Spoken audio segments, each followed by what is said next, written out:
Okay, so I'm drinking beer. I'm listening to Lithium, Sirius XM shit.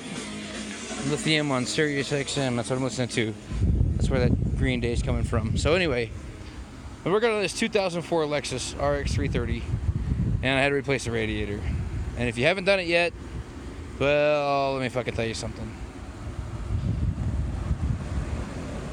Disconnect the wires from the fucking horns.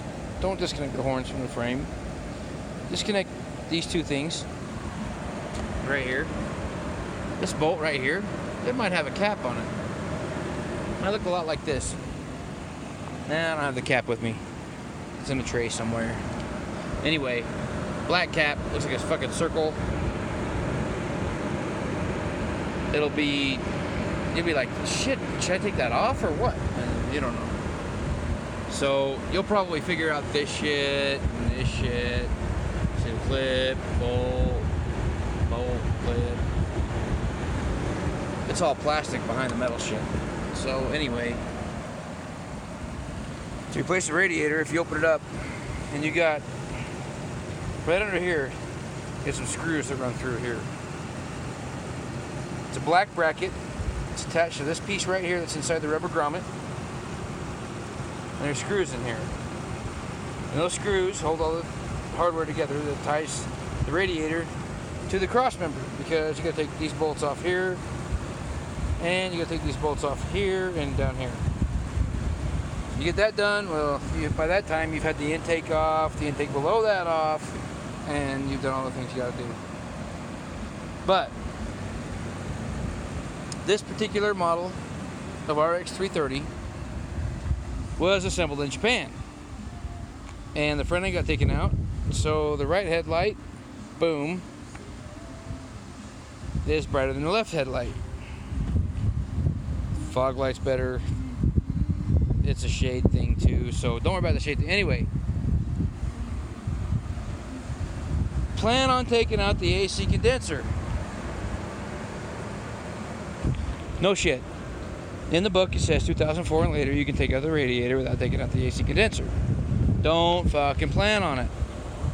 The AC condenser is tied to the fucking radiator with those screws that are back here. And you cannot remove one without the other, because if you want to do it safely and save your shit, you got to unplug the fucking bolts, the screws. Now look, here's the thing. I put bolts in them. See those bolts? I put bolts in them every fucking corner. There's one in all four corners. I don't know if we can even see this one. Yeah, look, there's a bolt. So down here, there's a bolt. And there's a bolt down there. See? Whammo. A bolt. That's a bolt. That's a bolt at the bottom of the condenser, because they put Phillips fucking headed screws in the cocksuckers. And yes, this is a J model, which means the first letter in the VIN code is a J, which is a Japanese model. So your headlights are different. Headlight, J model. Fog lights, I'm not sure about. Maybe, I don't know. But if your book says, and you got a Haynes from AutoZone, I know Napa's selling Haynes too now. Remember, take the condenser out and the fucking radiator. So get some fucking AC O-rings, which, if you buy the generic metric AC O-rings from O'Reilly's, you will not get the right sized O-rings. You will find a high pressure O-ring for the condenser, but you will not find a low pressure O-ring for the condenser in that generic set. So get a set specific. $25, I don't know. I reused my O-rings. I don't know if they're gonna hold. So far, so good. Been running for about 2 hours. I'm gonna let it run for a while longer and check the AC pressure. You know, the AC pressure. Back up in this motherfucker. So, sorry for the foul language, but this is not for, I guess, the beginner mechanic. This is, I went through this shit. I replaced the radiator. I bought all new hoses. Now see, that's the other thing. If you look down there,